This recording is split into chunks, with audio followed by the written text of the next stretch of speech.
What's up, guys? Welcome back to another live stream. So, for tonight, we're gonna go over, I think, 9 different videos that they're gonna be a bit more for like the older audience. You know, this isn't gonna be some kid stuff. It's gonna be some pretty realistic situations from what I've seen so far. And I figured before I got finished with the whole video, we could all just kind of watch it together. So, with that being said, thank you everyone who's in here right now. This is Jeremy with Brain Rot, and we're going to be going over a video from a channel called Vesper, and the name of this title is The Internet's Darkest Videos 2. So with that being said, let's get it started off.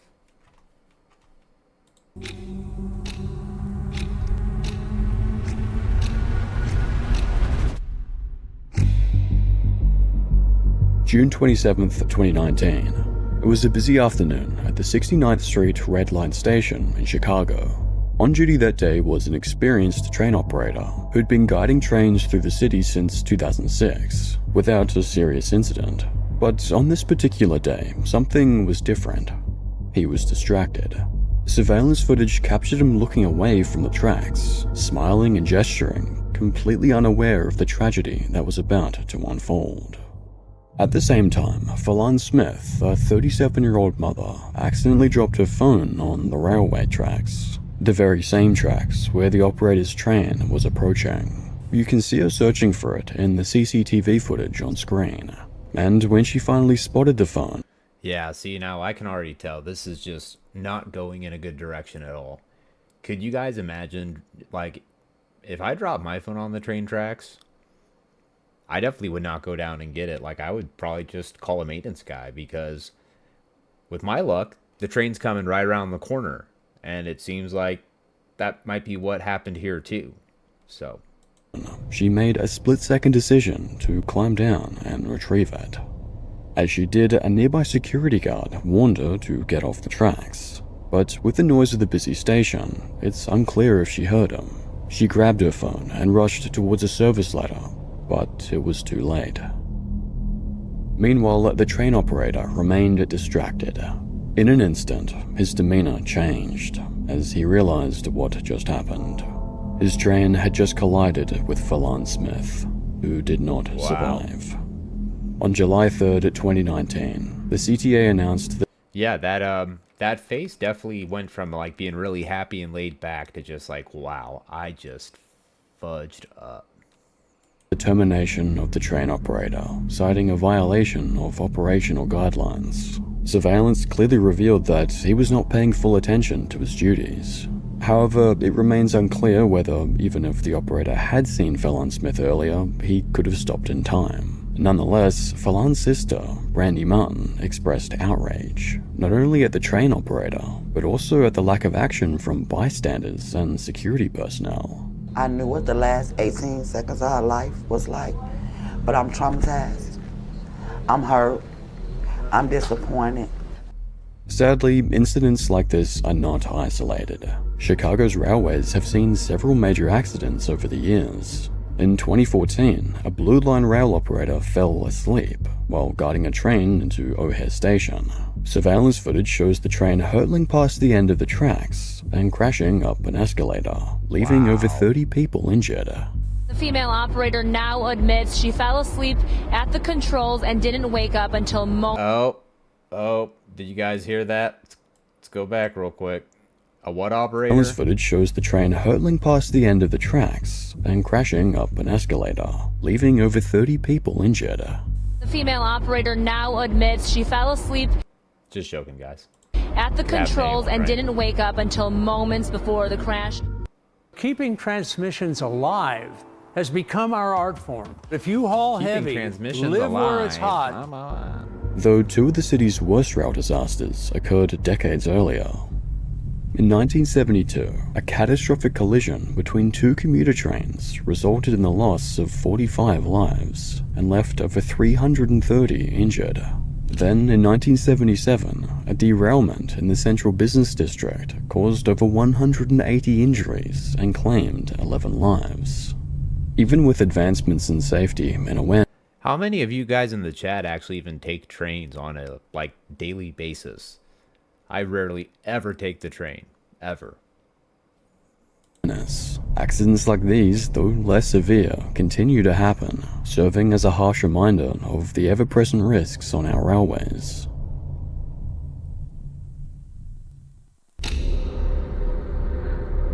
Volcanic eruptions have shaped the Earth throughout history, leaving behind unimaginable destruction and triggering mass extinctions, nearly wiping out all life on the planet. And in 2019, this destructive force was unleashed once again. This is Stephanie Broward, alongside her father, Paul, and her sister, Crystal. On December 9th in 2019, they were on vacation in New Zealand, on board the Ovation of the Seas, a Royal Caribbean cruise. A cruise that would take them here, White Island, one of the country's most active volcanoes. Yes, the entire island is literally a volcano. And so Stephanie and her family soon docked at the shore, greeted with what felt like an entirely different world, shown in the footage on screen. The island felt lifeless but full of energy, with massive towering grates. Could you imagine being on a volcano? Like just the pure heat that would have to be radiating from it? And then not only that, but my bigger question is, like, does it just smell like really bad? Because all the sulfur, like does it just smell like straight hot, rotten eggs everywhere? Or Rocks and clouds of steam that came from its many hot springs. At the center of the island was a massive crater filled with a steaming acidic lake. The tour guides would lead visitors to this point before returning back to the shore. By now, Stephanie and her family were enjoying the experience. They had just started walking away from the crater when Stephanie paused to take a photo. But as she lined up the shot, she noticed something unusual. Black smoke rising from the lake. Then, moments later, she heard a tour guide shout, "Run."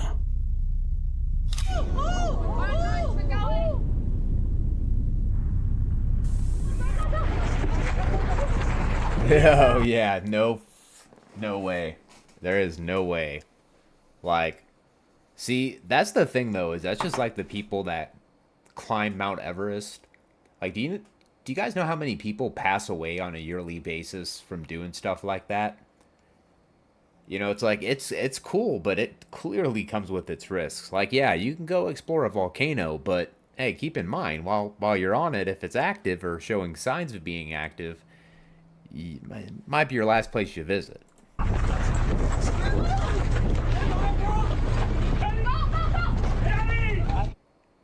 No way. At 2:11 p.m., the volcano erupted.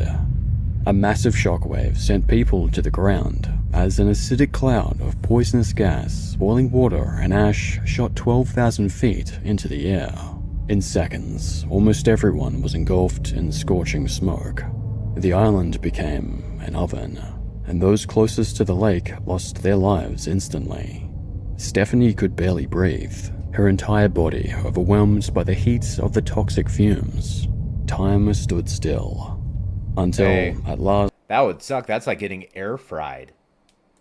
The smoke started to lift, exposing the full scale of this disaster. She and her family needed immediate medical attention. The aftermath was catastrophic.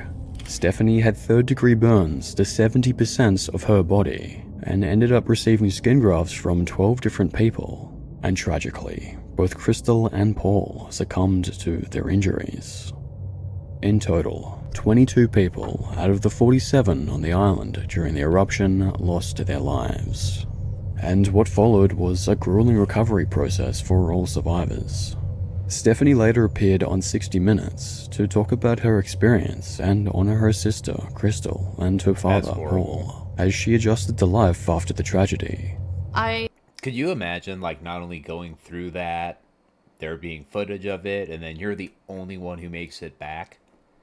Like, it makes you kind of wonder, like, what's worse? Like, going with your family or being the only one that comes back? Push forward not only for myself, but for my mum, my dad, and my sister. She also went on to take legal action against Royal Caribbean, stating they hadn't sufficiently warned her and others of the dangerous recent activity observed of the volcano. Only a week. Hey, I mean, that's the thing. I mean, she might not be as pretty, but she's still, like, super pretty, even with all the, you know, whatever you want to call that. I don't know if you call that damage exactly, but, like, the burn marks, you know? Prior, boiling mud had been seen flying close to 100 feet in the air, a level of activity not seen since its last eruption in 2016. However, such information was not adequately disclosed to the cruise's tourists. Ultimately, Royal Caribbean settled with Stephanie for an undisclosed amount, and in the end, all visits to White Island were suspended. Today, this incident serves as a chilling reminder of the dangers of eruptions, and it begs the question, which volcano will be next? If a man really hated ads, here's what he would do. Day 1, he would install Pi on his computer without spending a dime because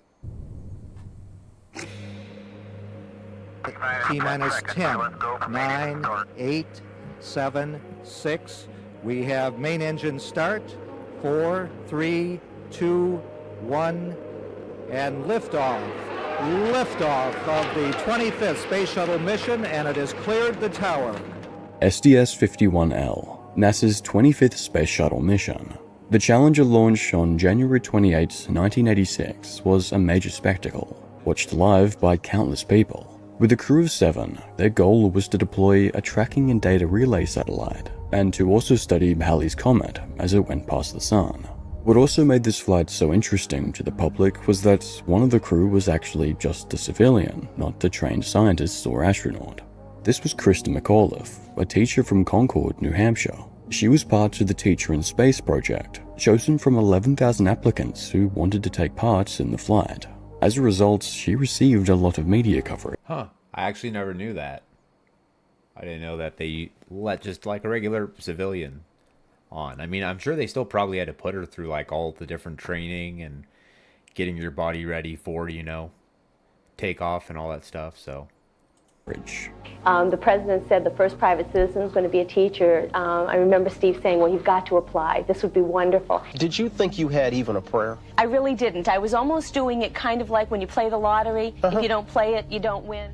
And to support the teacher, schools throughout the USA showed the launch live to students in their classes. Meanwhile, watching the flights in person was many of the crew's friends and families, as well as others who attended the event on that cold winter's day. Here you can see Barbara Morgan, the backup civilian applicant who would fill in for Krista if she couldn't make the flight. Together, as the Challenger launched into the air, everyone watched in awe. And eventually, shock and horror.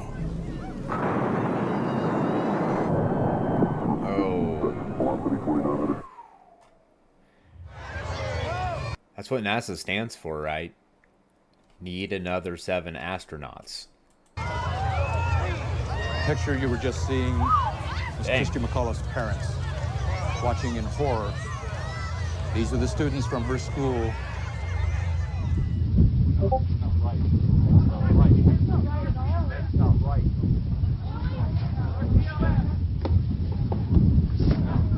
So I get down. Wow. They may not realize yet what has happened. You see concern etched on their faces. The breath that they've been holding released. And then the realization sets in that something is wrong. Wow. Whew. 73 seconds into the flight, at an altitude of 46,000 feet, the craft broke apart, showering the area in debris. Yo, is it just me, or does that smoke cloud look like something weird? Like it looks like a figure like holding a globe or something. Hold on. The entire... Oh no, go back. That's in that something is wrong. 73 seconds in... That right there.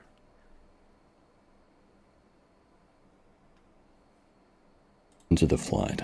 At an altitude of 46,000 feet, the craft broke apart, showering the area in debris for more than an hour.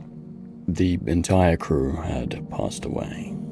People were shocked, horrified, and absolutely devastated. What should have been a proud moment for the nation, the crew and their friends and families, became a heartbreaking disaster. Following the incident, wreckage of the vehicle was recovered, including the crew's cabin, which remarkably remained largely intact during the breakup. This suggests that the crew likely survived the initial destruction, as the cabin shielded them from immediate harm. However, upon impact with the ocean, determining the exact causes of their passing became impossible.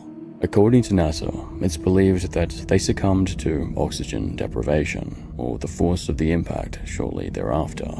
The last recorded words of the crew were, "uh-oh," said by pilot Michael Smith, less than a second before the shuttle broke up.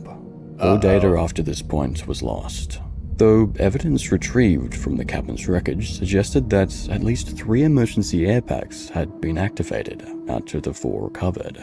It's disturbing to think that even some of the crew may have actually been conscious as the cabin fell. And the darkest part, that would be scary. This was all avoidable. It's like, not only imagine like the chance of just spontaneously combusting and getting blown up, but then like falling. And then not only are you falling, but like falling in a very big object. Like that's quite literally like a nightmare that I've had before. Some scary shit. According to NASA, the shuttle's breakup was the result of a leak in one of the 2 solid rocket boosters that ignited the main liquid fuel tank. What are known as O-rings were supposed to prevent such a leak, but the cold temperatures that day actually resulted in them not creating a seal. So if it had just been warmer, this incident likely wouldn't have occurred. Though what's especially disturbing is that prior to the launch, engineers had actually been voicing concerns about the seal's reliability for over 2 years. In fact, they'd even warned this could be a major issue the night just before the takeoff, pushing for the launch to be delayed due to cold weather. But authorities overruled them. And so if these engineers had been listened to, 7 lives could have been saved. Following what happened, in an attempt to prevent such disasters from occurring again, NASA implemented its stricter safety protocols and introduced significant changes to its safety oversight. Nonetheless, the widespread media coverage and the live broadcast, Krista being set to become the first civilian to go to space, and the failure of authorities to listen to the warnings from their engineers, made this launch's disaster all the more tragic. Even 40 years later, the lives and bravery of Francis Goby, Michael Smith, Alison Onizuka, Judith Resnick, Ronald McNair, Gregory Jarvis, and Krista McAuliffe aren't forgotten. Yeah, so it's pretty crazy. So it's just kind of like what they do with cars with the general public. You know, they've got these cars that they manufacture that they still have a ton of issues, and they still push them out and just let the customers deal with them. And it's like, they do this all on a bigger scale. I mean, even when it comes to their space research, right? The engineers told them a day before, hey, you probably don't want to launch. They're like, fuck it. We'll just go ahead and we'll do it anyway. Who cares? We mourn their loss as a nation together. Ooh, Reagan. The families of the 7, we cannot bear, as you do, the full impact of this tragedy.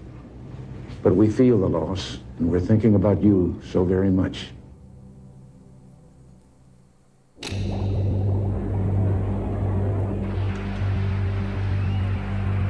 February 24th, 2010. Look, it's Shamu! Dawn Bradshaw, an orca trainer at SeaWorld Orlando, was preparing for her next big show. You see, SeaWorld was well known for their elaborate performances with Shamu, who would perform all kinds of entertaining tricks and stunts. It was a show that brought many to the park. Though in reality, Shamu was actually a name used for several different orcas over the years. That is true. I've even seen Shamu, one of the Shamus. I mean, they definitely tried to make it seem like they were all the same exact, you know, killer whale or orca or whatever you want to call it. But I knew, you know, my parents told me it's probably not the actual fish. They've got lots of them and they all name them Shamu. And I'm like, oh, okay. One of them, who Dawn was about to perform with, was named Tillicum. At over 12,500 pounds and over 22 feet long, he wasn't just massive, he was dangerous. Capacitor course check is okay. Because Tilly had a dark history with humans, and had actually attacked several different people in the past. Two of them, Kelty Byrne and Daniel Dukes, didn't survive. Kelty, a part-time trainer, accidentally fell into the pool housing Tilly, while Daniel, a trespasser, entered the orca's tank after hours. And yet, here we were, preparing for another show with this apex predator. Now, despite the dangers of her job, Dawn genuinely cared for the animals she worked with, considering them like her own children. Her passion for orcas had been a lifelong dream, one she had nurtured since the age of 10. By 40, with 15 years of experience at SeaWorld, she'd become a prominent trainer, widely. Now, while I do remember there being some type of an attack, I wonder if this is the one I'm thinking of. Because I thought, didn't like one of the orcas, like, not really eat them, but they definitely, fatally injured them? Respected for her dedication. Obviously, they're giving out a lot of energy too, but we're working together and having a lot of fun as well. You're amazing. Thank you. You really are. But soon this dream was about to be completely torn apart. The day was already off to a bad start. A previous show had to be ended prematurely because the orcas were agitated and chasing each other. And now Dawn was up for the next one, called Dine with Shamu. In the footage on screen, you can see Dawn working with Tilly. Now, it doesn't appear like anything has gone seriously wrong, but there are some subtle problems with the performance. The orca wasn't quite following his training. When Dawn blew a whistle to call Tilly back for feeding, he ignored her and kept repeating the previous trick. Clearly something was off. But the show continued, and ultimately nothing went seriously wrong. Until it was over. You see, following the performance... Well, I mean, I have, you know, because I was a spoiled little kid. I did go to SeaWorld, like, God, I went to SeaWorld a couple times. And I do know that sometimes the animals won't always listen to the trainers. Like, sometimes they'll go off and they'll do their own thing. Dawn stayed by the shallow end of the pool to spend some time with the orca. At this point, even though the show had finished, people were still watching. Some from the cafe, which is where this video was filmed, and some from an underground viewing area. Now, Tilly was trained to also swim down to the window and greet the visitors. And so Dawn, knowing that people were still watching from down there, gave the orca the signal to go. Was that kid flipping the orca off? Hold on. Wrong. Until that it was little kid over. was flipping the orca off. You see, following the performance, Dawn stayed by the shallow end of the pool to spend some time with the orca. At this point, even though the show had finished, people were still watching. Some from the cafe, which is where this video was filmed, and some from an underground viewing area. Now, Tilly was trained to also swim down to the window and greet the visitors. No, and so he's Dawn, pointing, he's knowing not that flipping them people off. were still watching from down there, gave the orca the signal to go say I just have a hi. messed up head. But that's not what would happen. Instead, Tilly grabbed Dawn, did a barrel roll, and dragged her under. The visitors watched in horror Like a as the frickin' orca alligator, unleashed its strength on Dawn, thrashing her around in front of them. Do you know so you don't know if the person was injured or if they're having a medical problem? No idea. Okay, very well then. I don't even think they're out of the water yet. They're still in there with the whale, so... Okay, but someone is on scene and they are getting them out of the water now. There are people working on it, yes. There's Okay. 2-3 dozen people over there right now. Yeah, there's people working on it. Yeah, good luck working on getting a person out of the mouth of a killer whale. You could have 5 dozen people standing there watching. It's not going to change it. Now, at some point, Dawn found an opportunity to break free and made for the edge of the pool, but it was no use. Tilly seized her again, dragging her back under. Onlookers could only watch in helpless terror as the nightmare unfolded before their eyes. It was one of the most disturbing things they had ever seen. And how many folks are in the viewing area with you? At least 30. And these are guests? These are all guests and education members, Okay. and photographers who are getting ready to take the picture for the Okay. people that booked the tour. Okay. Ooh, photographers too. And then what happens? And then basically I saw him pull her in. I saw her in the water, so I knew that he had her. After what felt like an eternity, Yeah, finally, no way. Dawn was pulled away from Tilly and out of the water. Hey, and this is why when I do go to the beach, I go knee deep, okay? And even then, I usually hate it because there's always like a fucking crab or something that I step on, all right? Like, if I'm ever going out on the ocean Better be on a pretty damn big boat. And even then, I'm afraid of the damn thing pulling a Titanic and sinking on me. I won't get into the details of her injuries, though I will say they were devastating. Orange County Sheriff's Office. We need SO to respond for a person at SeaWorld. Oh, wow. A whale has eaten one of the trainers. Oh my, ooh, A wow. whale, one of the trainers. That's correct. That's correct. Ultimately, Dawn had drowned. I can't even imagine how horrifying. Well, okay, hold on. So, did she drown or did she get eaten? Or did she get half eaten and then drowned? Those final moments must have been for Dawn, overpowered by an orca, an animal she deeply cared for, in front of a crowd who couldn't do anything to help. As a result of this tragic incident, trainers were no longer allowed in the water with orcas during their performances, and weren't even allowed to touch Tilly. The park was also fined $75,000 by OSHA, and further in 2013, the release of the documentary Blackfish would expose the darker side of orca captivity, forever tarnishing SeaWorld's reputation. Nonetheless, because of what happened, Tilly's interactions with trainers were heavily restricted, and he was kept largely isolated until his passing in January 2017 at 35 years old. In the end, Dawn's passing remains. So instead of releasing him, they just kept him in a tank, isolated, I believe, and just let him eventually pass away. Because that's the thing, is when you lock up one of those type of animals that are a pack, it's weird, right? Because they're fish, but they're like wolves, like they're like pack animals. Orcas are literally intelligent pack creatures, okay? And when you put them in isolation, they start doing some weird stuff. Like, did you know that they've got footage of them trying to off themselves by running themselves in the side of the brick walls? A tragic reminder of the risks of working with such powerful and unpredictable creatures like Tilly. We just have a very aggressive resident, and she's going into different rooms. She's got two little bags that she picked up from the kitchen drawer and raising them against the step. On May 17th, 2023, a nurse at a Yallambee Lodge aged care home called 000, Australia's emergency hotline. She reported that one of the residents had grabbed two kitchen cutting utensils and was wandering through the facility, disturbing others. After multiple failed attempts to persuade the resident to put the objects down, the nurse realized she needed help, fearing someone might get hurt. The resident in question was Claire Nowland, a 95-year-old woman. Claire was well known in her community and led an extraordinary life. For her 80th birthday, she celebrated by going skydiving for the first time.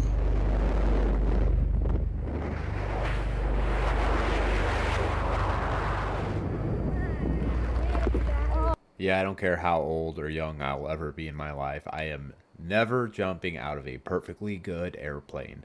No way. Oh, hey, something I've always wanted to do, and I've done it. At that age, Claire was still active and doing remarkably well, but as the years passed, Claire's health gradually declined. At the age of 90, she moved into the Yallambee Retirement Home in Cooma, New South Wales, and Claire's main deterioration would take place just a couple of months prior to May 17th. During this time, her behavior became increasingly unpredictable and erratic. She had a confrontation with nurses outside. She tried to scale the front gate and got stuck in a tree. And a few days later, Claire got angry and shoved a woman with her walker. She was no longer herself, as Claire had developed dementia, a devastating illness that gradually erases memories, leaving individuals confused about where they are or who they are. Dementia can also lead to aggression, something that would soon have serious. That's gotta really suck, like being that old to where, especially if you have dementia, you're just like locked in this old person's house. You probably don't even think you're the age you are, and you're just trying to get out, you know? Consequences. All right, Gabby from Vegas, let's go ahead and pack your concentrate order. So our brownie batter went back in stock today. Following the nurse's phone call, emergency services arrived at the facility to assist with the situation. However, strangely, upon their arrival, Claire was nowhere to be found. With no one actively watching her, she seemed to have disappeared. How this happened remains unclear, as the elderly woman had limited mobility and relied on a walker to get around. Even so, the presence of the silverware made her potentially dangerous, and it was unclear how easily she could be disarmed. After all, a single gash could pose a significant risk. So where could she have gone? Well, Claire hadn't actually disappeared. She was just around the corner from those looking for her, as shown in this CCTV footage. And as the group left the area, Claire slowly and quietly moved into the home's treatment room. I should note that by this point, she had put down one of the 2 kitchen utensils she was holding. In any case, with so many people searching for her, she was eventually found. But this is where the case takes a tragic turn. The video on screen shows the emergency responders approaching the treatment room where she was located. Here they asked her to put down the silverware. Seemingly confused, she put down another object she was holding, a pen light, but kept hold of the kitchen utensil. She also began to slowly move toward the responders as they attempted to reason with her. Now, at this point, given how slowly she was moving, one might think that the reasonable response would be to just close the door and wait for her to cooperate, or continue monitoring her from a safe distance. After all, she wasn't in any position to chase anyone, and this approach would minimize risk for everyone involved. However, Senior Constable Christian White, faced with the situation, made a different decision. Put it down. And yes, Sue, completely agree with that. You know, sometimes you can only take so much nonsense for so long, and sometimes you just got to kind of kick your legs up, lay back, and kind of just do other things, you know? And now, he said, stop. Now you see this is a taser. Christian was in fact holding a taser, and his warning was serious. You keep coming, you're going to get tased. Stop now, don't let me give you another warning. And then, stop, just, nah, bugger it. In less than 3 minutes after finding Claire and attempting to negotiate with her, Christian White deployed his taser. Got her, he said. Claire immediately collapsed to the ground, and officers approached her to retrieve the dangerous silverware. With Claire on the floor, White crouched beside her, saying, "Claire, come on, you're alright." But Claire was not alright. You see, during her fall, her head had struck the ground, fracturing her skull. She was taken to hospital, but 1 week later, Claire Nowlan succumbed to a brain hemorrhage. Ooh. Christian White was charged with manslaughter, but pleaded not guilty. He defended his actions by stating that his primary concern was protecting those around him. However, the case's prosecutor argued that a reasonable person would not have considered a dangerous confrontation inevitable, stating, quote, Mrs. Nowlan's speed meant it took her a minute to shuffle forward a meter before she was tasered. Prosecutors described his actions as utterly unnecessary and obviously excessive, adding that the body camera footage of the incident, which was shown in court but is not available to the public, speaks for itself. Right. It's worth mentioning that the footage was reportedly so distressing that some individuals in the courtroom left after witnessing it. As a result of his actions, White was dismissed from the force and was found guilty of manslaughter. Ooh. This case is particularly tragic. Claire Nowlan's decline and eventual passing had a profound impact, not only on her family but also her community. She is remembered as a well-respected, much-loved and giving member of... Yeah, I mean, it's pretty sad that she had to pass away because some dude didn't understand she's just a elderly dementia patient, you know? Of her local community, as well as the loving and gentle-natured matriarch of the Nowlan. Hey, she's got way bigger balls than I'll ever have because I will never go skydiving. Ever. I'm talking about never. You're never catching boot up, all the way up, high up in the sky for anything. Not mountain climbing, not zip lining, not jumping out of a plane, parachuting, any of that, no way. And family. Introducing AG's VoiceOver AI, the ultimate tool for all your voiceover needs. It was the night of July 10th, 2014. Kaylee Budd was driving her parents, Sharon and Randy, to a Broadway show in New York City. Randy, who was previously driving, was taking a break, sitting in the back while Sharon was in the passenger seat. They'd come all the way from Ohio, making this a particularly long trip. By this point, they'd only made it to Pennsylvania, so they still had a fair way to go. Although this trip would be cut short, as they reached the Gray Hill Road overpass. Because suddenly, something smashed through the windshield. It sounded like an explosion, but it was so dark, it wasn't clear what just happened. In any case, Kaylee pulled over and turned on a light so they could investigate. And what they found changed their lives forever. A boulder the size of a volleyball had crashed through the window, colliding with Sharon's head. The following phone call was made by Randy to an emergency operator. Oh my gosh, something came right through the windshield. Hi, I'm on the highway, Route 80. Something just came through my windshield and it hit my wife and I think it went right through her head. Oh my God. Can you please get it? Yeah, there's just some really bad things that can happen in life, guys. And that just sounds absolutely horrible. Like, talk about just a bad stroke of luck. Like, that's got me kind of messed up. Wow. Just driving down the street, minding your own business. Next thing you know, boom. Life is just completely different 1 second later. Ambulance somewhere. Can we track this phone? Where on Interstate 80 are you? Oh my God. She is grasping for her life. Okay, what is your name, sir? My name's Randy Budd. The phone number you're Oh my God. Half her brain's gone. Oh my God. Oh my God. Oh, wow. Sharon was rushed to hospital and... Wow. Like, I don't know what that noise was in the background. I don't know if it was possibly a child in the back or if it was the sounds of her. But, like, talk about, like, just, wow. Talk about not holding it down for the underground, man. Like, you're just straight, like if she is alive, she's probably just sitting there just, like, freaking out. Like, if she can think even, because you're saying half her brain's gone, like, that just has to be a really, really bad situation. Immediately underwent a series of emergency surgeries. The impact had resulted in Sharon's brain swelling. And Hoosier Heyday said, I knew a woman that was decapitated by a deer through her windshield.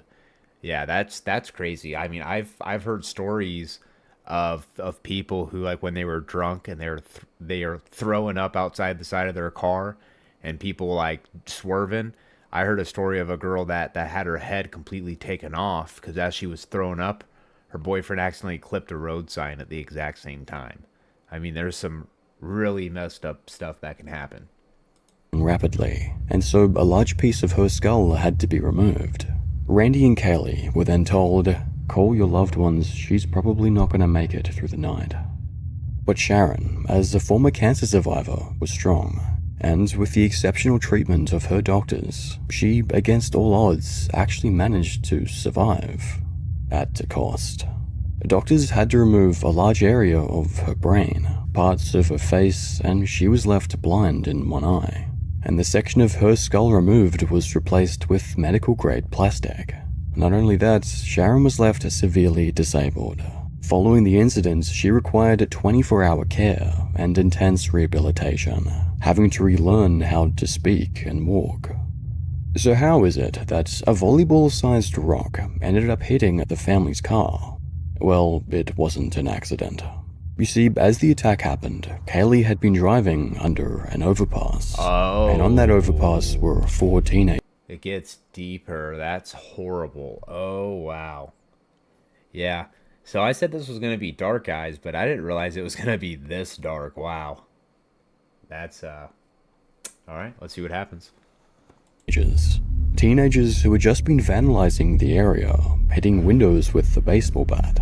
And now they'd moved on to the bridge, where one of the boys, Dylan Law, decided to drop a boulder on the next car he saw. Dylan and his friends were to blame for Sharon's injuries. Ultimately, they were caught, and they were sentenced to prison. Dylan received the longest sentence, 4.5 years, before he was released in 2019 on parole. Tyler Porter and Brett Lahr, Dylan's brother, each served less than 2 years and were released on parole in 2016. And Kiefer McGee served less than a year and was granted parole in 2015. That's crazy. They only got a year. Nonetheless, despite what happened, Sharon Budd maintained a positive attitude and made a stunning recovery. What keeps you strong? What keeps you so happy inside? This guy. He takes good care of me. Meanwhile, Randy supported her at almost every step along the way. He even fought to have bills passed, which would require fences to be built on overpasses, working with State Senator Gene Ure to make it happen.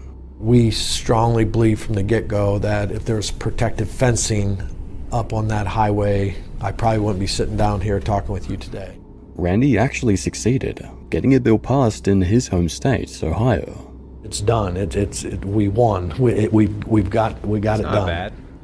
Next, he pushed for Pennsylvania. Though, unfortunately, while all this was taking place, Randy was fighting a battle of his own. Tragically, Randy went on to make a heartbreaking decision that no one could have anticipated. On August 6th, 2016, he did the unthinkable and passed away. According to those close to him, he felt incredibly guilty for what Sharon had to go through. Less than 3 hours prior to his passing, he went on to text State Senator Gene Ure, saying, "Please get the fence issue settled," showing just how much he cared. It's difficult to watch those old videos of Randy now, without thinking about everything that happened afterward. Today, Randy's ashes remain with Sharon Budd, who now resides in an assisted living facility. Despite everything, Sharon remains a sweet, caring, positive person. Well, at least there's that. Share a dream at Dreamworld. October 25th, 2016. Kate Goodchild was with her family at Dreamworld, Australia's largest theme park. She was with her daughter alongside her brother Luke and his partner Ruzi. They were exploring the park, taking in the sights and deciding which rides to try next. And like so many others, they stumbled upon what was widely considered one of the park's most popular rides, the Thunder River Rapids ride. A ride where visitors were strapped into a raft and floated down a stream, designed to mimic whitewater rapids. Kate and her family decided to give it a try, getting in the queue and eventually boarding the ride. Though the raft seated 6 people, so 2 others joined them, Cindy Lowe and her son. The raft then left the platform and began its journey down the stream. For the next few minutes, the 6 of them enjoyed themselves as the raft splashed through the water. But like all rides, it eventually came to an end. Their raft was pulled out from the stream and onto a conveyor belt, headed toward the exit platform. Though ahead of them, they noticed another raft on the tracks. It should have been nearing the exit platform too, but for some reason it was stuck. Something wasn't right. You see, what they didn't realize was that the ride was malfunctioning. In fact, it had been all day. One of the 2 water pumps responsible for maintaining the forward movement of the rafts had stopped working. This caused the water levels to drop, stranding the raft ahead of them. However, despite this issue, Kate's raft kept moving, drawing closer to the stationary one. At this point, you'd expect the park staff to stop the ride entirely to avoid a possible accident. But they didn't. Instead, Kate's raft continued toward the stranded one, until they collided. The impact caused the 2 rafts to push upward. The one ahead then fell back into place, but as it did, it acted like a lever, forcing Kate's raft into a vertical tilt. What followed was a nightmare. All 4 adults were thrown from the raft. 2 were caught between it and the moving conveyor belt, while the other 2 fell between the gaps in the belts into the machinery below. Tragically, none of them survived. Thankfully, the children managed to climb out and escape, but as they did, they witnessed what happened to their family members on the very ride they'd been enjoying just moments earlier. That's crazy. Following the incident, the water was drained from the ride so that they could recover those who had lost their lives. A process that took so long, it wasn't completed until the next day. The scene was reportedly so disturbing that many witnesses and paramedics required counseling. Nevertheless, the park closed for 6 weeks as the case was investigated and the lives lost were mourned. And what was uncovered by the investigation was deeply alarming. The ride hadn't undergone a single... What's crazy is there's a version of that ride in almost every park, and I love it. It's the most favorite ride to me. Like, out of any water park ride, I'm riding that ride. Hazard assessments in its 30 years of operation, and staff were inadequately trained and unaware of proper safety procedures. They didn't even know the location of the emergency stop button, partly because it wasn't labeled, a failure which explains why the ride wasn't fully stopped when the first draft became stranded. Though the ride should have really been stopped entirely as soon as the water pump malfunctioned, which happened multiple times that day. As Coroner James McDougall noted, so much could have been done to prevent the tragedy, including installing a system to simply monitor the water level. This would have enabled staff to detect issues early and resolve them before they escalated. And that wasn't all. The investigation uncovered numerous other issues too, prompting McDougall to conclude it was simply a matter of time.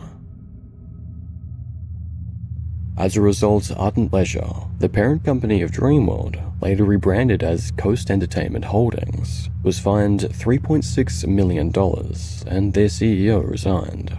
Additionally, the company and the park suffered tens of millions of dollars in losses due to a significant drop in attendance and various legal settlements. Yeah, I could see and that. Because of what happened, the Thunder River Rapids ride, once the park's most popular attraction, was completely demolished by 2018. So far in this video, we've explored several dark cases involving tourist destinations, but this one feels especially close to home. I've personally been to Dreamworld many times, and have actually been on the very ride where this tragedy took place. It's chilling to think about what happened to those 4 people, and to know that with such glaring safety issues, it could have happened to anyone at any time. On YouTube, you can find videos of people enjoying this very ride, completely unaware of the potential dangers. The one on screen was filmed just 2 weeks before the incident. No one knew what was about to happen. Kate Goodchild, Luke Dorset, Ruzi Aragi, and Cindy Lowe should still be alive today.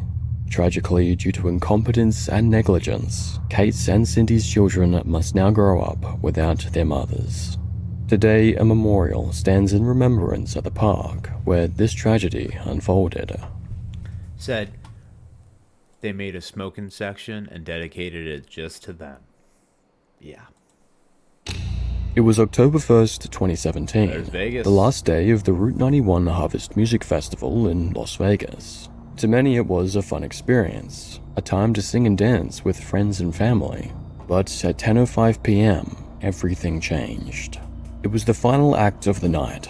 Jason Aldean was performing in front of 22,000 people. And then it happened. I remember this. Loud cracking sounds echoed through the area, followed by an immediate wave of confusion. With limited lighting, the concert was rather dark. Add to that the loud music and the roaring crowd, people didn't really know what they were hearing or what was going on. Was it just firecrackers and fireworks? So, if this is the incident I'm thinking of, there is so much conspiracy that surrounds this night. So much conspiracy. Like, that's just a whole other stream in itself. That's how much conspiracy there is behind this night. Quickly, Jason Aldean stopped performing, and as you can see here, was visibly concerned before exiting the stage. And with the music stopped, the concert became just quiet enough to hear the screams, which amplified as the cracking sounds continued. Slowly, people began to realize that those sounds were not firecrackers. They were bullets. People ran for their lives. Some took cover while others jumped fences just to get as far away from the area as possible. But no one knew where the bullets were coming from. And as concertgoers cleared the area, what was left behind was a sea of people on the ground, some in immense pain and others motionless. Victims of the most devastating mass shooting in modern US history. Where? I'm sorry, there's where? At the Route 91 concert. Right across the street from Mandalay Bay. And how many people? Oh, thousands of people. Okay, not a problem. Ma'am, what are you seeing? I'm not seeing. And Bud Balance said, dude, I went down a huge rabbit hole with this story. I did too. I mean, I'm pretty sure it came out or it happened a couple years ago, but I just saw like a recent short where it was trying to compare the type of fire to prove that it was possibly some type of other item that caused those shots or that noise or however you want to say it. Everybody's just running. Meanwhile, in Mandalay Bay, a security guard, Jesus Campos, was checking the 32nd floor. Strangely, he noticed the doors to the fire escape had been blocked off. At the same time, he began to hear what sounded like construction noises. But what he hadn't realized was that he had just stumbled upon the assailant. Unfortunately for Campos, the man had also set up hidden cameras in room service carts along the hallway. He was being watched. Before Campos knew it, he too was targeted and was struck in the leg. Taking cover, he radioed in what was happening. Soon, law enforcement arrived at the scene, and quickly they went on to knock down the assailant's door to arrest him. But by this point... Heck yeah, K-Far's in here, he says, I'm here for the moldy meatball. You know, I'm not just a moldy meatball, I can be other things too. I could be... Let's see here, I could be Steamboat Willie. If you guys give me a second, hold on. There you go. I could be Steamboat Willie. How about that?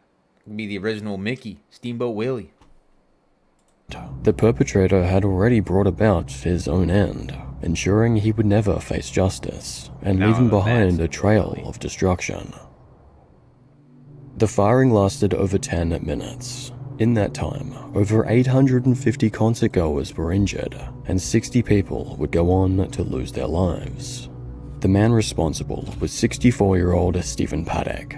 He had arrived at Mandalay Bay 6 days prior, and had actually been given a free stay. K-Far said, can I be BSBT's teeth? Yeah, dude, that one's easy. As he was a regular at the hotel's casino.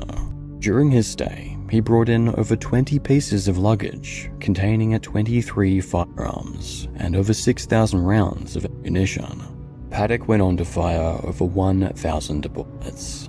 And if it wasn't for Campos discovering his location and alerting authorities to the area, who knows how many others might have been harmed. Following the incident, MGM Resorts International, the owners of Mandalay Bay, and their insurers went on to pay a settlement of $800 million to over 4,400 victims and their relatives. Today, even after a thorough investigation, it remains unclear what drove Paddock to commit such an atrocious act, and at this point, it's unlikely we'll ever know. February 13th, 2017. Abby Williams and Libby German were dropped off near the Delphi Historic Trails by Libby's older sister, Kelsey. They were planning to spend some time exploring the area. As they made their way along the trail, they hiked across the Monon High Bridge, a well-known landmark in the area. They appeared to be enjoying themselves, but their peaceful afternoon was about to take a tragic turn. At some point, the girls noticed a man following close behind them. Sensing something was wrong, Libby discreetly pulled out her phone and began recording. As he approached, the girls hesitantly greeted him, before they realized... I actually know about this exact video because I've seen this video before. This is creepy, guys. This is supposedly the last footage that was found before these two went completely missing. I'm not going to spoil it for you guys who haven't seen it, but... ...realized he was carrying a firearm. The following short audio segment is of this man's voice.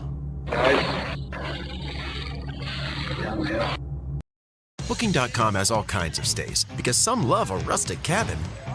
Others feel differently. Find exactly what you're booking hotels, for. Blah, blah, blah, blah, Booking.com. Yeah. Ad break, yeah. Oh, 2 ads. Get this Vesper guy his AdSense. since he's being nice and letting us watch his video. Hours later, at 3:15 p.m., Libby's father arrived to pick up the girls at their designated meeting spot. However, they never showed. As worry set in, he began searching the area, but his efforts were in vain. There was no sign of Abby or Libby. At 5:30 p.m., the two of them were reported missing to the police. Authorities arrived at the scene and conducted a search, but the girls were nowhere to be found. It wasn't until the following day that their fate was discovered. On February 14th, 2017, the search came to a devastating end when Abby and Libby were found on the north bank of Deer Creek. They had passed away. Some of their clothing was found in the water, while they were covered in sticks. A single unspent bullet was discovered between them. Investigators determined that their injuries were inflicted by a sharp object. The video and audio presented earlier were recovered from Libby's phone and released to the public in an attempt to identify the perpetrator. Based on the evidence, it appeared that the man seen in the video confronted the girls and forced them down the hill. This was the final composite sketch released, representing what authorities believed the For a second, I was like, why did they put Justin Timberlake up there? I don't get it. Perpetrator looked like. Police urged the public to come forward with any information, but despite their efforts, the case eventually went cold. For 6 years, no major progress was made. Then in 2019, Police Superintendent Doug Carter suggested that the perpetrator likely had ties to the community and may have even been interviewed by investigators. Speaking directly to the suspect, Carter declared, "We believe you are hiding in plain sight." Although his words sent a chilling message, years went by without any significant progress, until investigators uncovered a critical error. A tip, submitted by a man shortly after the incident, was mishandled due to a clerical error, preventing further investigation. The man claimed he'd been on the trails the day the girls went missing, that he'd seen them and that he was there to, quote, watch fish. However, due to a mistake in recording his name, the tip was incorrectly marked as cleared, and he was overlooked. Though now, years later, he had become the prime suspect. The suspect in question was Richard Allen, a husband and father, a man who worked at the local CVS. He had even interacted with the victims' families before, blending seamlessly into the community. At first, he seemed like an unlikely suspect, but as investigators revisited the case, the evidence began to mount. Allen's clothing closely matched what was seen in the video, and forensic analysis revealed that the bullet found at the scene was linked to a firearm in his possession. On October 31st, 2022, Richard Allen was officially charged in connection with the tragedy involving Abby and Libby. Interestingly, Allen's defense team argued that he was innocent, instead suggesting that the crime was committed by individuals associated with Odinism, a pagan Norse religion. They cited symbols found at the scene and the positioning of Libby as supposed evidence of a ritualistic sacrifice. Wow. However, the judge dismissed this theory and ruled that its potential to mislead the jury far outweighed any relevance to the case. Nonetheless, despite maintaining his innocence in court, prosecutors revealed that Allen had allegedly confessed multiple times to his family, psychologists, prison staff, and even fellow inmates. In 2024, after years of investigation and legal proceedings, Allen was found guilty and was sentenced to 130 years in prison. Creepy. In memory of Abby and Libby, their families established the LNA Park Foundation, a non-profit organization dedicated to preserving their legacy. In 2020, the foundation was selected to receive the NBA All-Star Legacy Grant. This funding helped establish the Abby and Libby Memorial Park, ensuring their memory lives on in the community, an effort to create something meaningful from an unthinkable tragedy.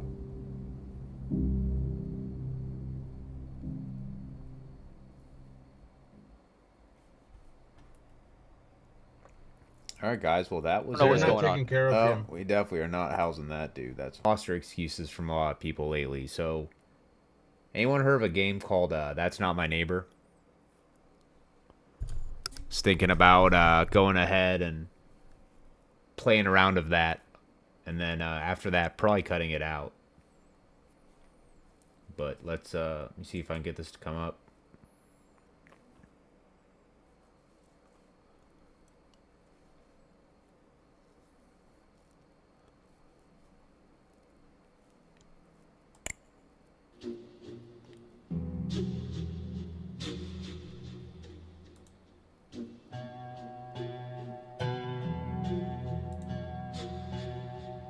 All right, can you guys hear it?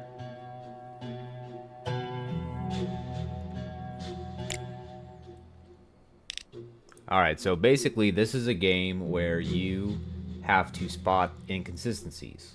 It's kind of like that game Afterwatch I was playing the other day. Only these people are like they're imposters basically. So it's like a spot the imposter game more or less. So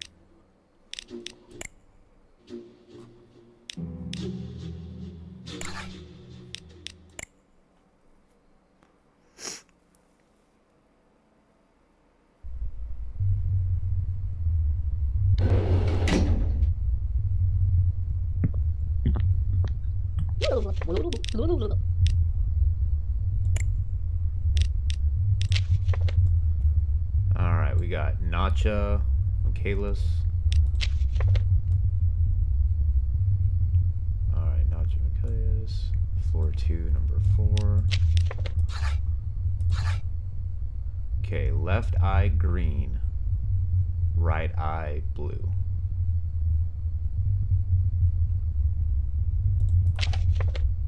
Left eye would be green, right eye would be blue.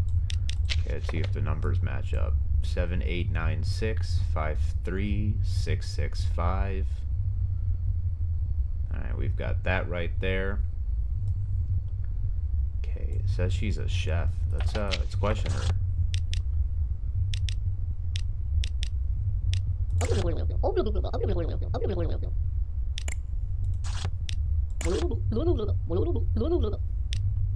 Asking her for that ID. Alright, is she on the list for today? She is on the list for today. Alright, so come on, close out. There you go. Alright, let's check. DDD looks good. Stamp looks good. Let's check her ID against the DDD logo. Okay, it's looking good, guys. I think we can let her in.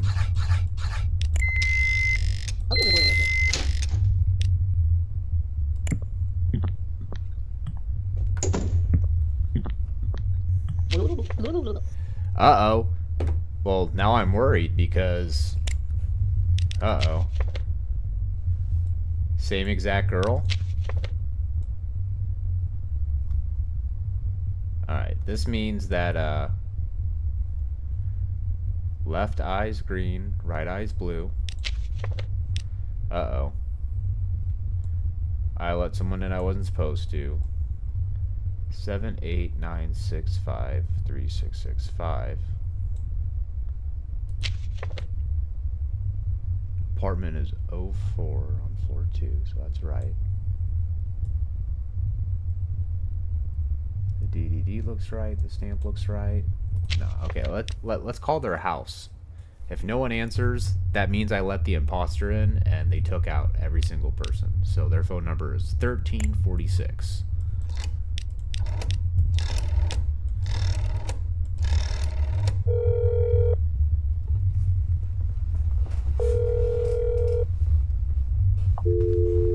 Uh-oh, nobody answered. So that's really not good. Alright, well, I mean, whatever. If they're all dead anyway, or you know what? Let's just deny them access and see if they get mad. Nope, they understand. Uh-oh. Yeah, I'm pretty sure I let the imposter in right away. All right, here we go. Alf Capuchin. Okay, floor 3. Alright. Check the pictures. Pictures seem to be good. They seem to match up. The number matches up. 120548096. A lawyer. Okay, let's look at this. Alright, the DDD looks right, so does the stamp. Name spelt correct. Picture looks the same. Let's call his house though. He's a lawyer 4258.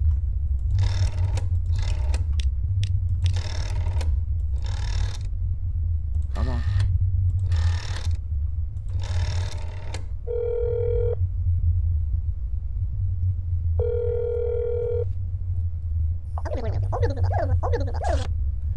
Let's ask her if her roommate's at home. She's the only one at the apartment. No important documents are in the apartment. An interrogation. I mean, he's on the list. Hopefully he's not an imposter too. There's a lot of those going around lately, guys.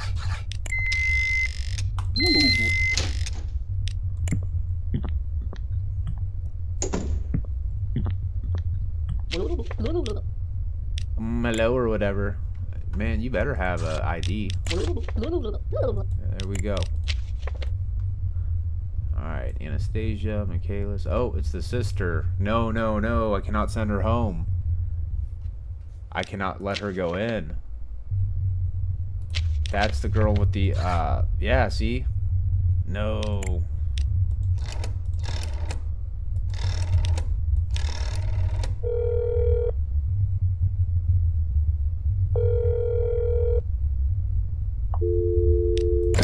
So if I let her in, she's gonna die. So should I just not let her in? Let's see. 13269853 0585 42424. Well, guess we're gonna just let her in. Sorry, but you're gonna get eaten. Yeah. Wish you wouldn't have given that attitude later. Oh, look at this brash looking gentleman. Mr. Rude Boys. It says he's 3 on 3.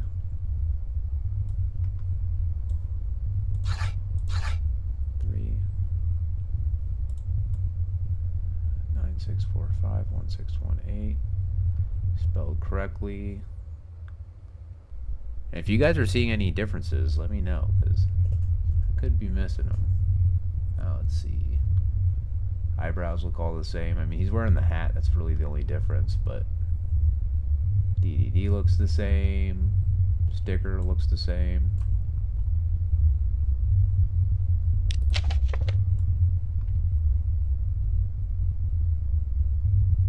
Eyes look the same. Ears look the same.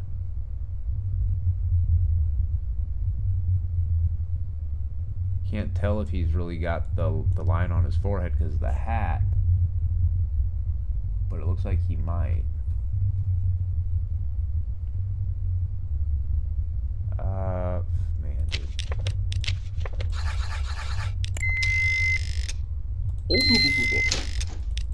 We'll let him in.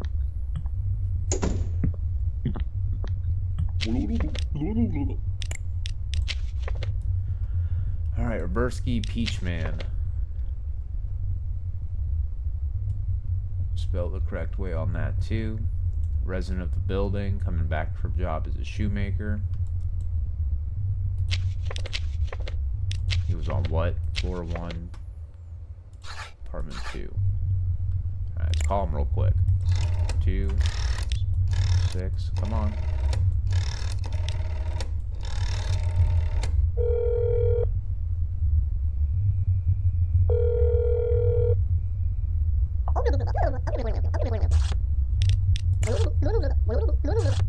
Okay. He's the only one at the apartment. His like dad or brother. It's pretty easy animation. Everything looks good. Same mouth, same nose, all that stuff. Number matches up 114652289. Robertsky, Peachman, that looks good.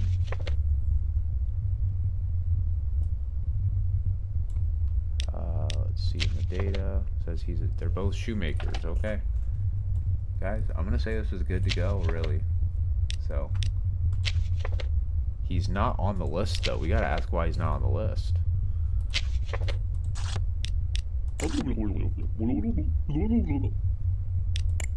Okay.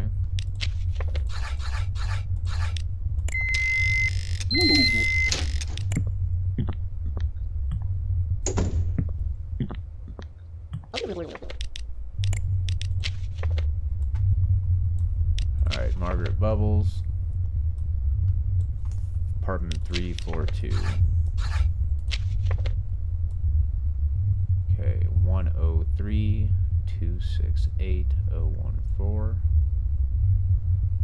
Name looks the same.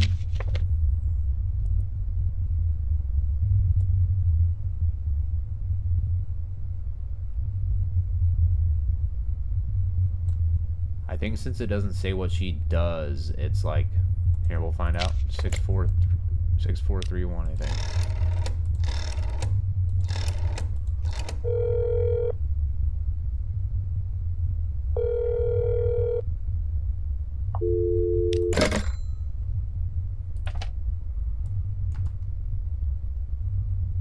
Alright, let's see. Appearance looks about right. We'll ask her anyway, though. Okay.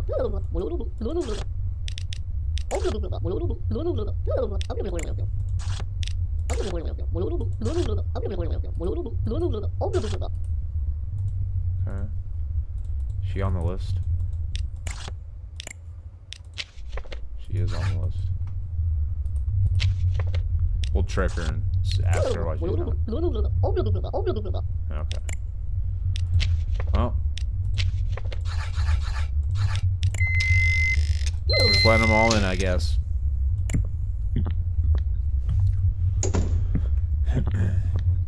Oh, this is like the third time the same girl's come back. Yeah, look at that. That stamp is just not right at all.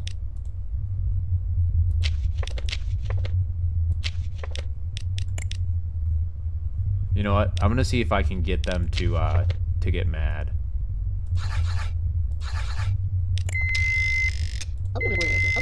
Nope. Dang. Sometimes you can get the imposter to get mad. See?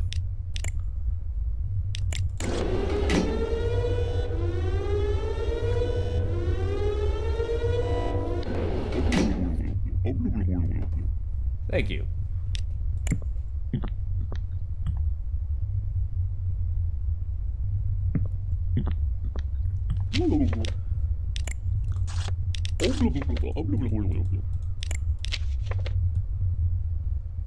Alright, resident, he's a reporter.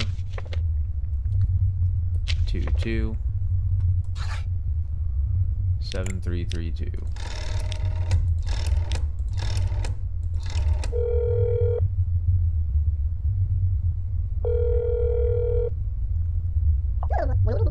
Oh, Isaac is speaking right now, chat. That's weird. So we just spoke with Isaac. This guy's saying his name is Isaac. That's weird. There had to be another way past just talking to him, though, right? I wonder what's different about the face. Huh.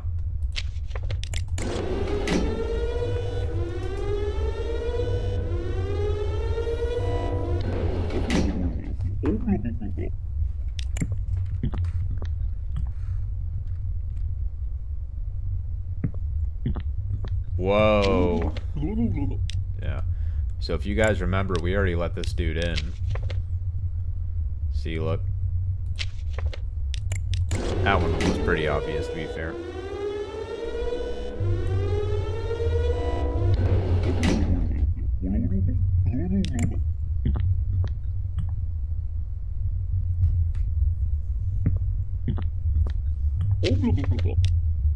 Alright. Dr. Afton. So for those of you who are Five Nights at Freddy fans, supposedly Dr. Afton is the person who's behind the whole Five Nights at Freddy series and all that, so.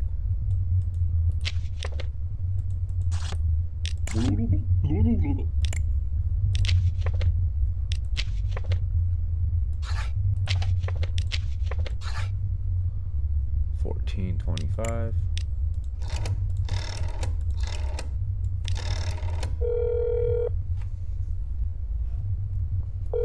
2319, 2319. For sure. Mia speaking. Is your roommate at home? She's the only one at home. Their identification card is in the apartment. Okay, so everything he's saying lines up. Oh. I mean, the sticker's looking pretty spot on. Is he on the list? Mr. Afton is on the list. Okay. I say we're just, we're gonna let him in. No. Yes, yes.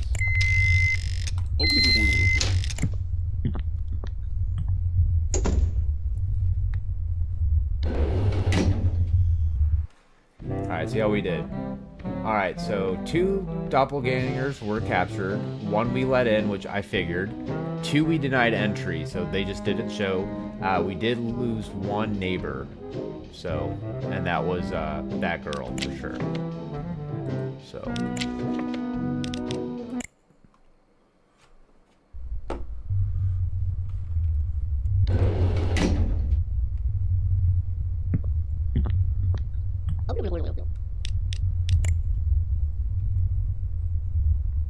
You gonna give me anything at all? Oh yeah, you just forgot to give me everything, huh? Of course you forgot your entry request at home. Bet you're on the list though, aren't you? Yep. Okay, 3rd floor, first thing we're gonna do is call your place. Call your parents.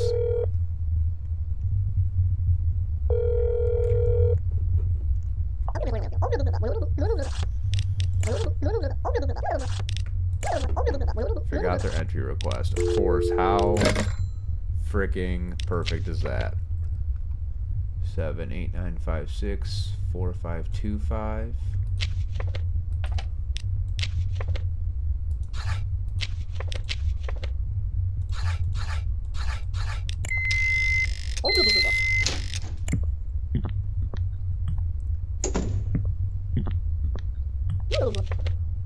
All right.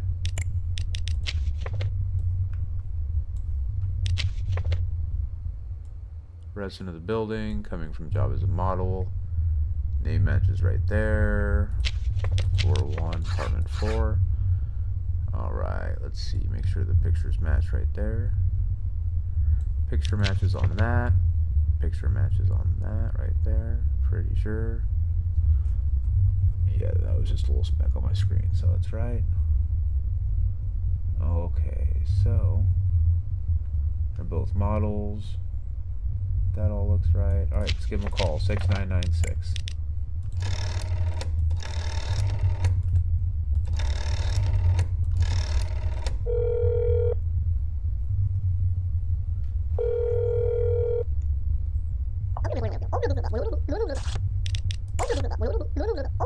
She's the only one at the apartment.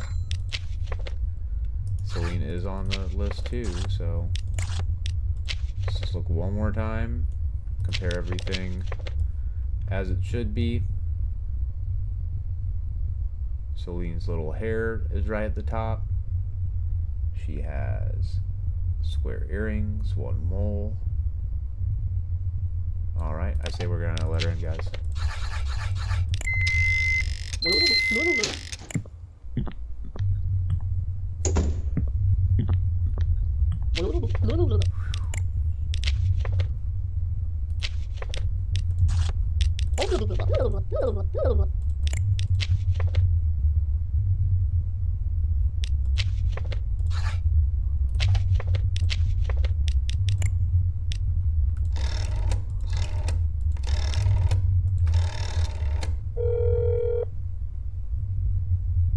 Mo was on the wrong side. Are you sure you weren't looking at her sister, Lucid?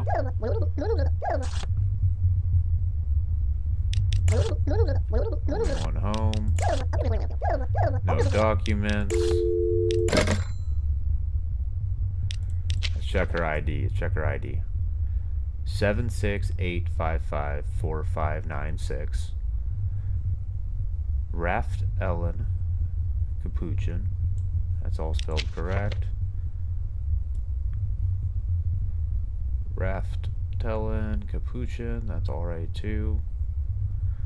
Alright, that looks correct. The ID is over here. ID looks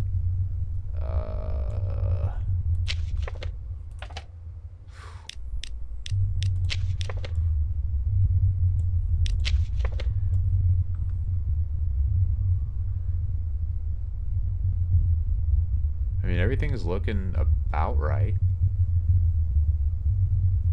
I actually think that it's an imposter though, because he's got frickin' big bushy eyebrows. I just realized. What's with the what's with the appearance? What's with those brows? Like, look at her pictures. You don't have those brows on here, covering up her eyes. Let's ask him about the appearance.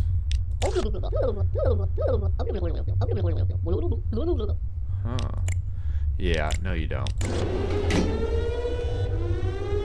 Big ass eyebrow. Can't trick me.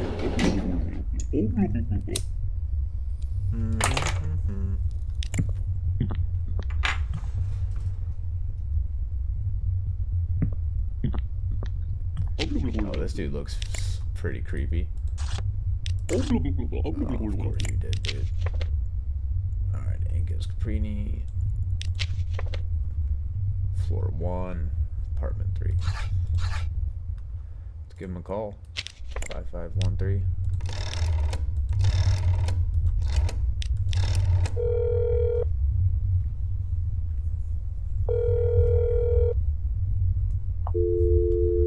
Uh-oh.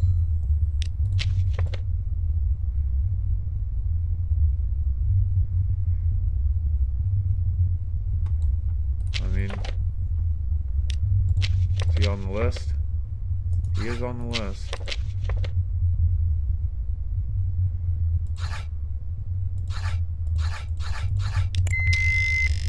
Alright, hold on. I already pressed the button, so now like I have to let him in. I didn't even get a chance to really check his face. Dang. Alright. Hopefully this isn't the wrong decision, guys. Uh-oh. I just let you in.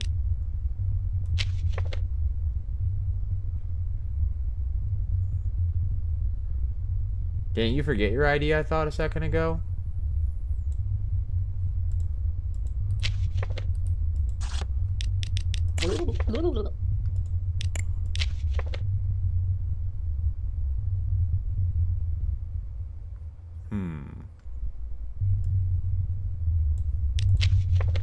I just let you in, dude. Apartment 4, first floor. We're gonna call your house.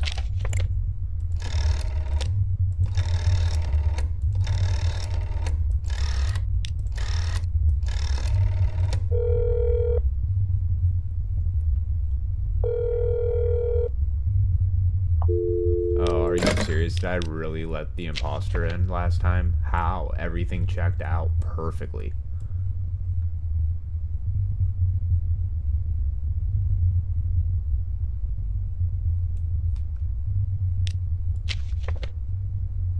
There ain't no way.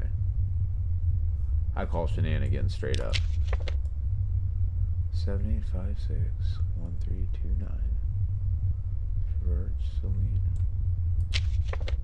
Dude, no way. I did let her in already. What the heck? Oh, this is so not good. Well, if I let her in, she's gonna die. So, screw it. Whatever. We'll just let her in.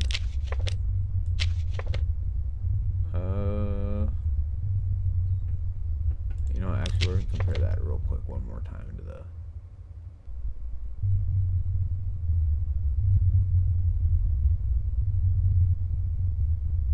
No. Oh well. Looks like I'm getting fired.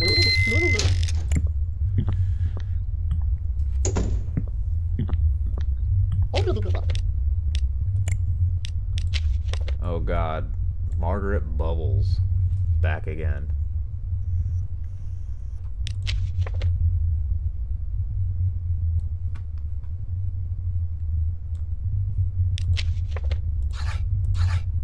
Six, 4, 3, 1.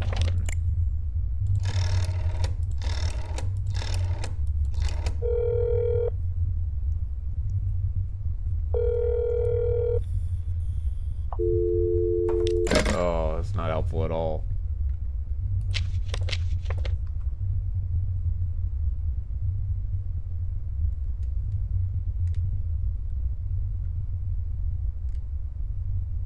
Eyes looking good. Let's see.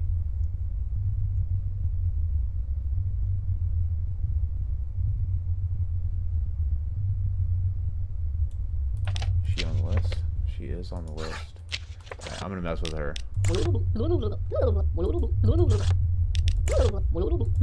Alright, whatever. You're obviously not gonna confess to anything. Ugh. Fine.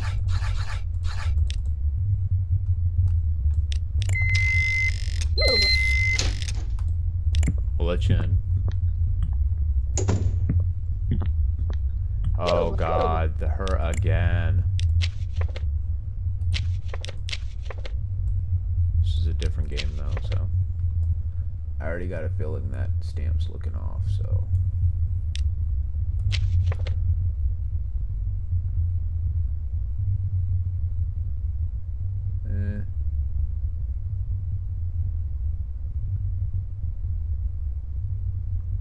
I don't really know.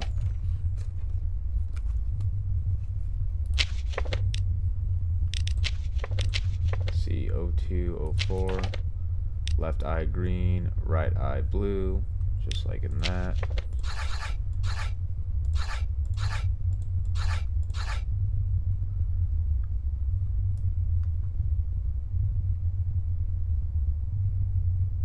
I don't know, it almost looks like she just has a completely different eye, like on the other side, like different size and everything. Shit. I don't want to kill her sister again by accident. Oh no, I'm thinking the stamp's a little light for real. 789 653 665. Mention Mikhail's. 1173, so it's not expired. I mean, the stamp's not too horribly off.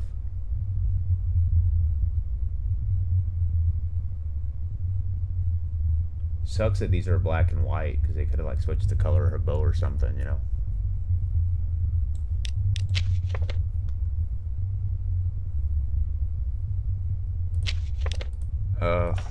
You watch, I'm gonna let her in, and then when I let her in, she's gonna come right back afterwards. That's the way this game is. Bet. Right after the same character again. Nope. Surprise. Alright. This girl. I thought I let her in already. I did. Uh-oh. That is not good. Alright, well, let's just call her. That should be the easy thing to do, right? Floor 3, number 1. 1425.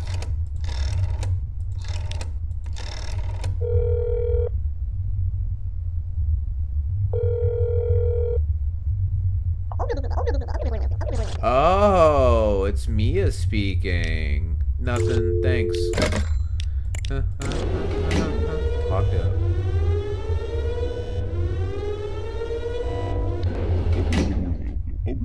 Thank you for being here, David. Got him.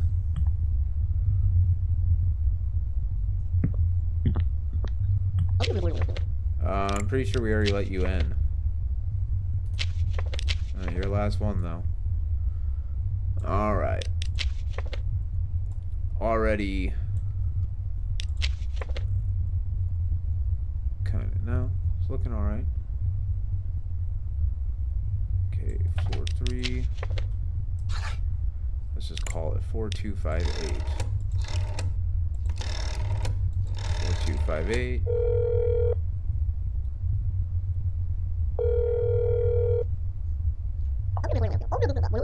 Alf.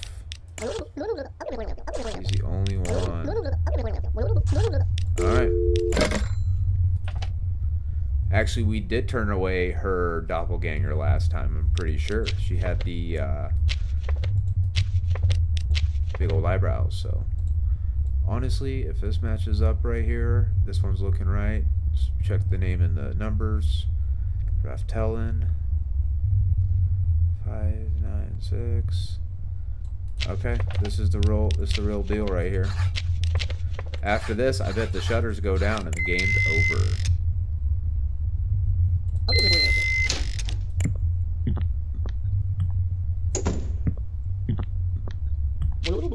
Uh-oh, no it's not.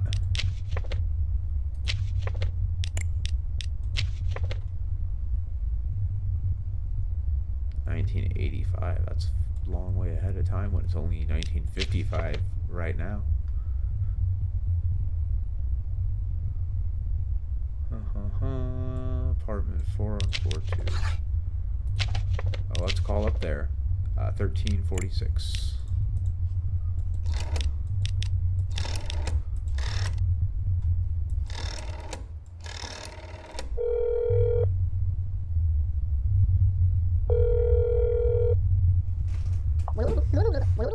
Oh, there's Nacha speaking. Only one in the apartment.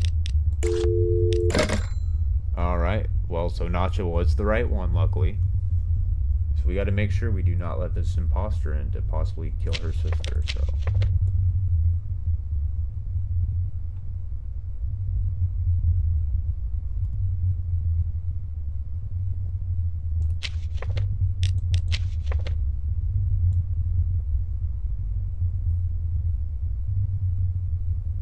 That's all matching up too. No, we want the data report against her face.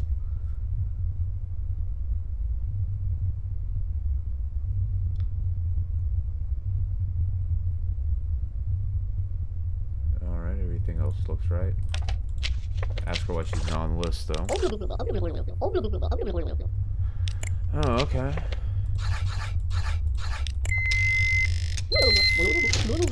Digs or whatever.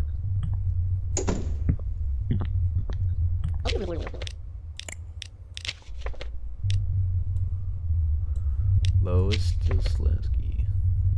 1-1.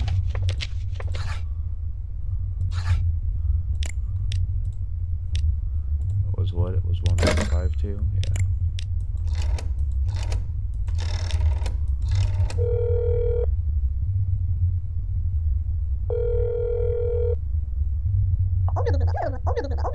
Oh, Roman, you got a roommate? All people who live in the apartment are here right now. Cool.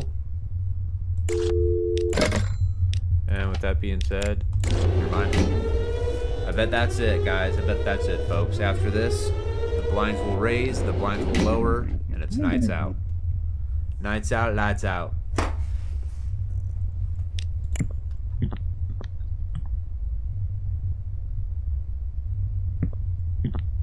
Uh-oh. You're just gonna stand there? I guess you're not gonna give me any of the stuff, huh? Oh, you forgot to show that, huh? Glad it took so long.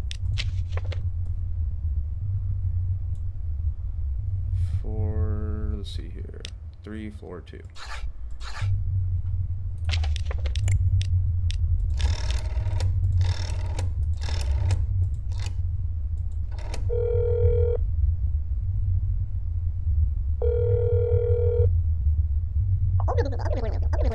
Oh, look, it's Margaret speaking. Alright, guys, let's see if I can get this one to, like, act up.